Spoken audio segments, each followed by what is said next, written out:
It's live, going live. I think we're live. Are we live? I think so. All right. Hey there. Hi there. Ho there. So I'm holding up Vicarious for a couple of reasons. One is it's just such a cute book. It's fun, and I love the black and white picture and all that. The reason I'm holding up Vicarious is today I want to talk about our pressure off switch, which we're not using nearly enough these days, mostly because we don't know where it is. And I think that, a couple of things that have happened to me in the very recent past have reminded me of this in a big way. I had to take my friend to meet some new medical people who are going to be taking care of some procedures that have to happen. And blessedly, the doctor had a brilliant sense of humor. Not that I want a medical professional to be telling jokes when things are serious. What it does mean to me is that we connect on a very human level when we're listening, when we're leaning in, when we care about the other person, as opposed to file number 4036972. And the humor that connects us is a resonating tool, like those tuning forks. We find out where we both live and have similar takes on the world, and that feels safe. It feels like we've suddenly discovered that we belong to a new tribe, and they get us and we get them, and oh yay, it's all going to be good. And the reason that matters a lot is because health, our health is fine until all of a sudden it isn't, and we're not prepared, and it's kind of a dancing on hot coals moment. And then every next thing we try to do, we don't do very well because we're not focused on the doing. We're still back there panicking. So we're not really present in the moment. And the reason I was holding up Vicarious is that when I put the book together, I decided it would be an interesting exercise to see if I could write a thriller about people who were all, in one way or another, living vicariously through someone else. They were not taking ownership of their lives. They were relying on other people to motivate them. They were relying on other people to give them direction and focus. And that's all very well and good, as long as the people that you're relying on have any idea what they're doing. I've gone through life where people have said, "Don't you worry your pretty little head. I'll take care of it." And then I have proceeded to watch them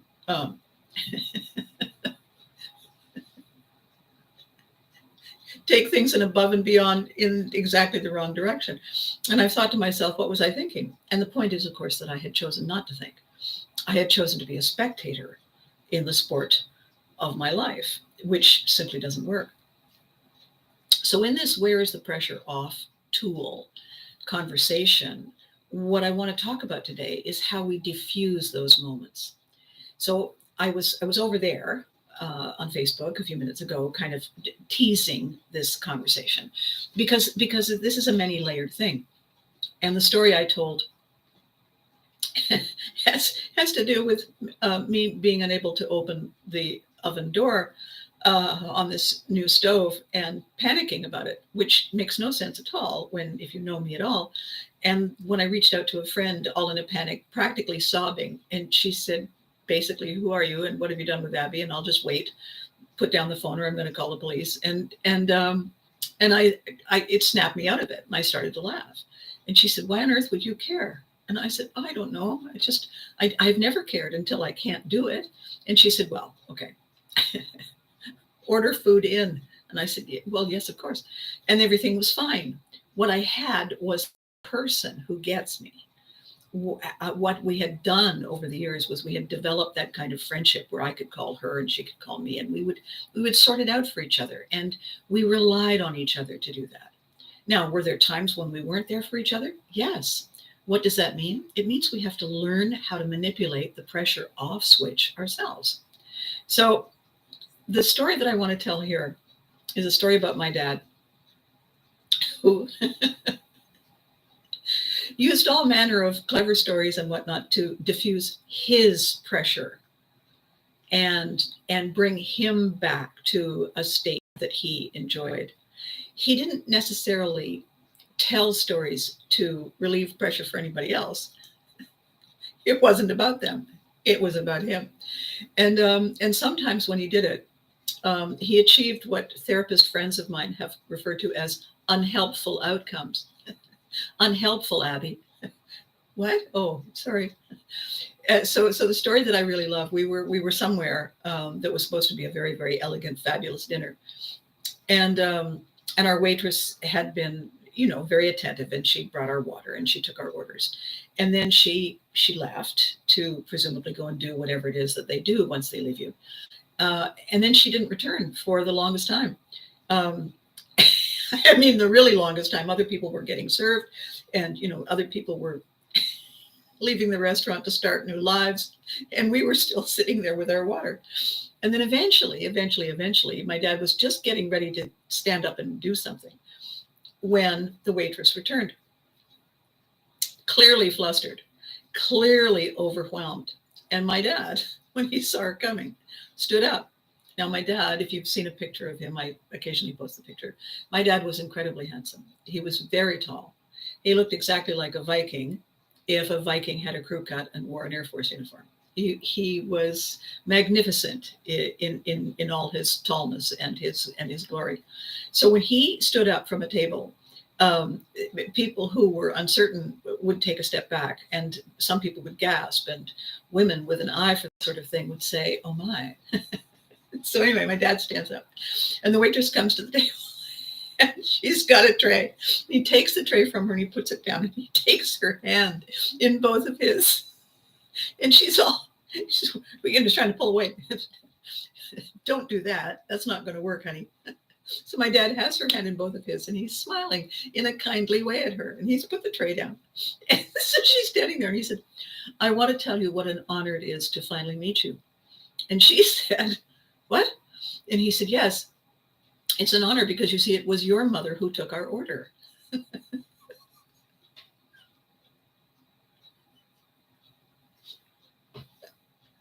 Whereupon the waitress yoinked her hand out of his and stomped off, never to be seen again. Manager came over. "Sir, I'm terribly sorry. Allow me to extend our apologies, and your meal is on us." And my dad said, "Well, thank you very much."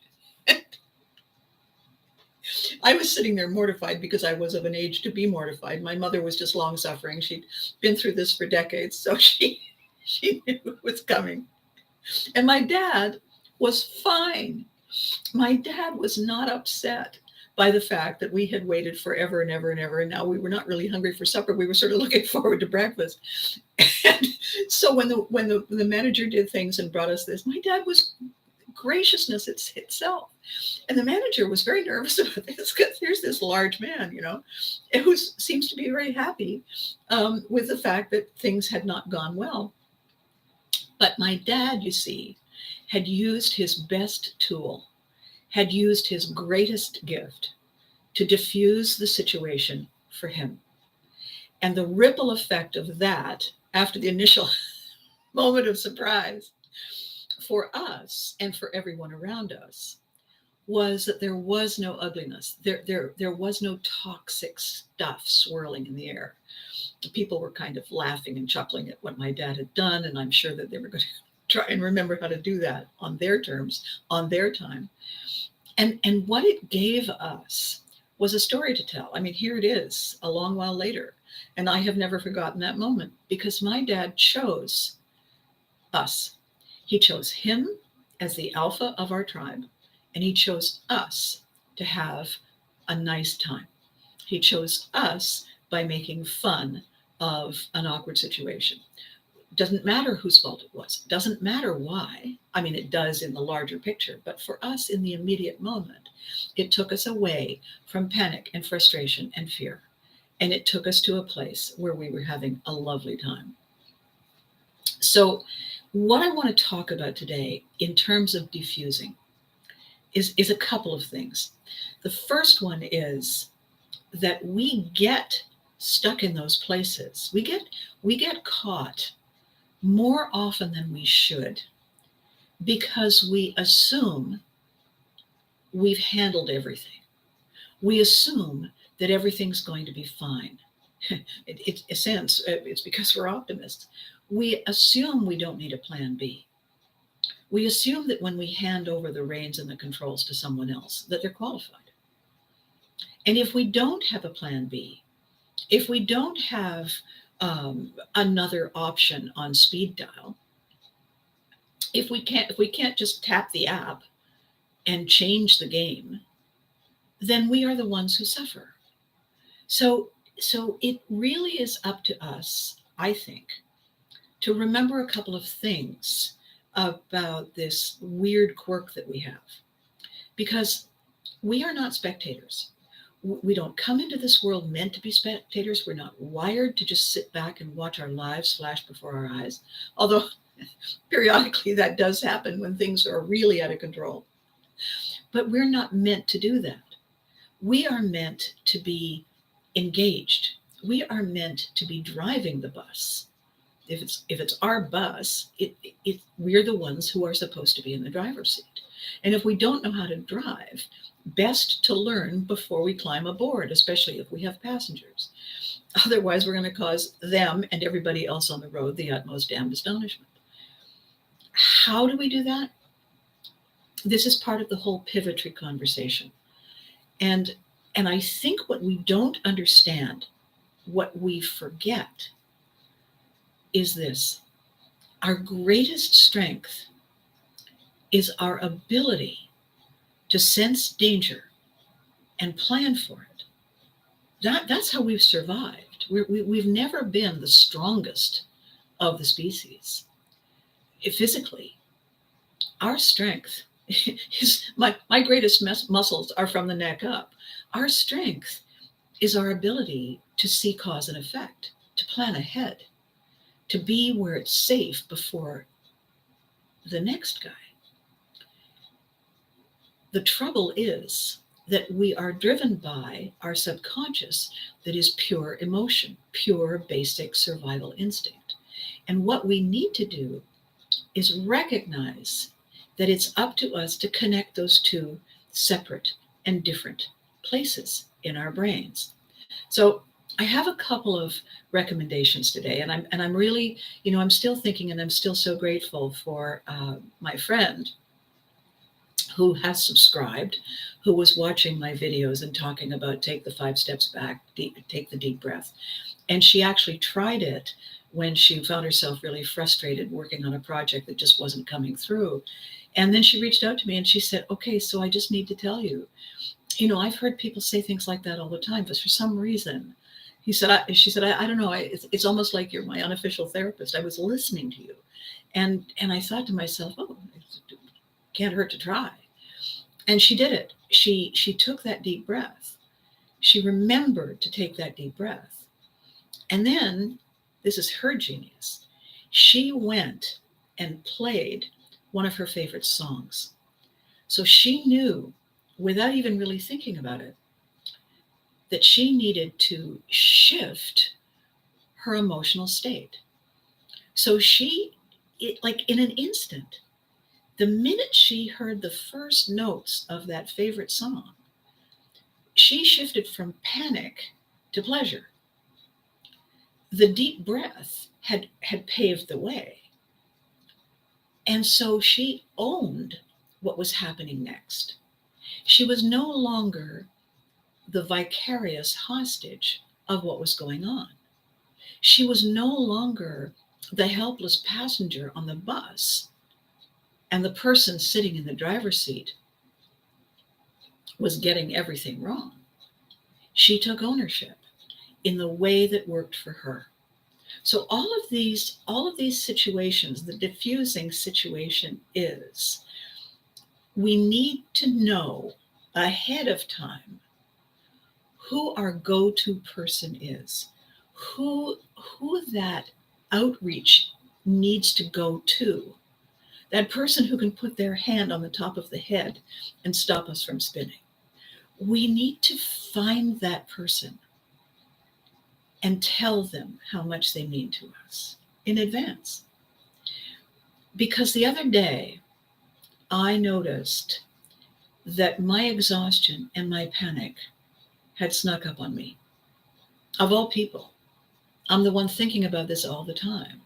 And it snuck up on me. I was the chauffeur. I was driving us to a place we'd never been. We had to go and see several people before we had the appointment with the medical professional. We didn't know where those other people were. We didn't know what the jobs were they were going to ask us to do.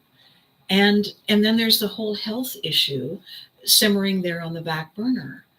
Every single thing that happened once we got in the car was a win. The roads were clear. There was no traffic. We reached the destination in record time.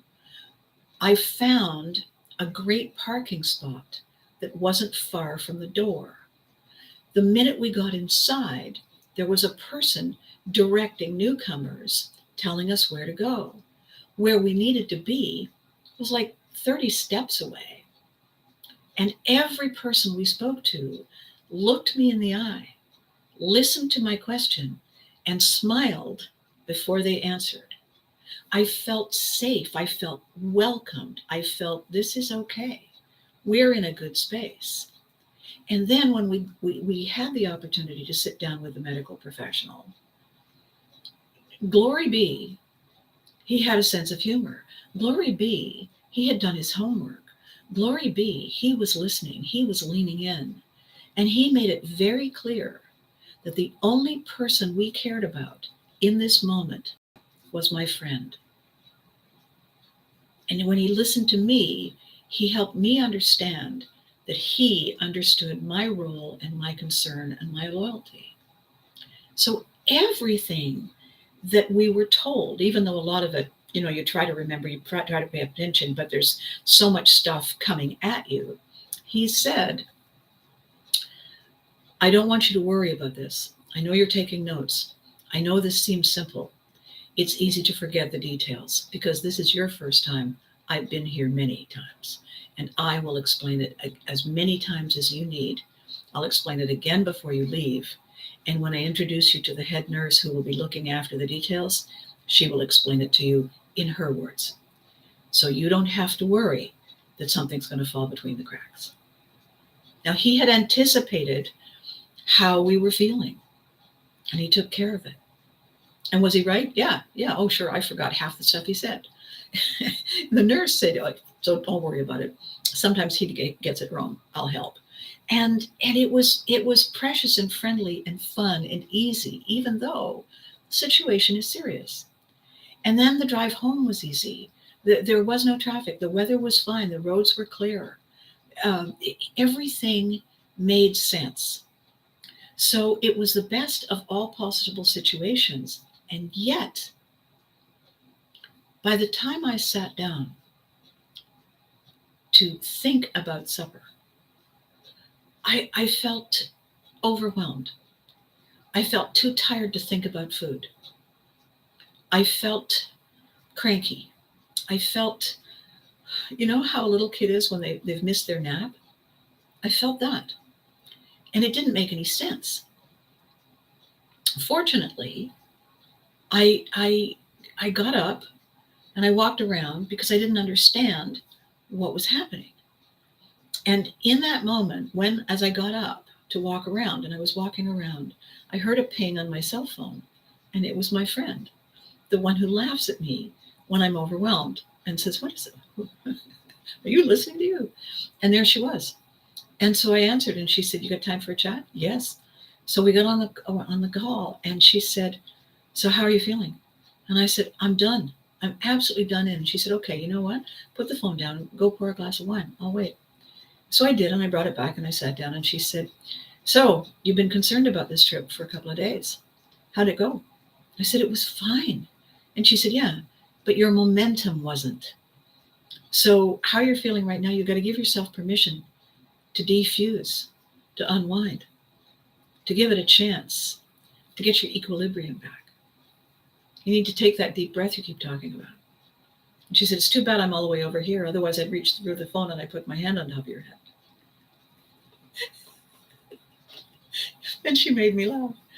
And then she said, remember that time you couldn't unlock the stove? And I said, oh my God.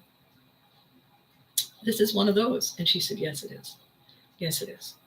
You're allowed to be overwhelmed. You're not a superhero all the time. Just because you're a Viking, it doesn't mean you can conquer the world at the drop of a hat every time. And I said, no, I guess not. And then, we got off the phone and I thought to myself, I'm hungry. And I went into the kitchen and I had a look and I thought, oh yeah, okay, I'll make that. And, as I was making dinner, I said to myself, would you look at that? I'm fine. I'm perfectly fine. That's what it took, though. It took that moment of timing. It took that moment of permission. It took that person who has this power. It took me accepting that power and leaning in. So this is happening all around us. One of the things we were talking about that I don't want to stop this video until I've said what it was we were laughing at. I said, the problem is that this whole post-traumatic stress disorder situation is not really what we're coping with. And she said, no. And I said, it's chronic traumatic stress. And she said, did you say traumatic or dramatic? And I blinked and I burst out laughing, and so did she. And she said, chronic dramatic stress. I said, yeah, that's the price you pay for hanging around with divas. Oh my God, darling, oh my God. And we were both laughing really hard. And that was the cure. That was the cure that snapped me back, that, the good laughing, the positive endorphins, the good oxygen, refueling the body and the brain. And it made everything okay again.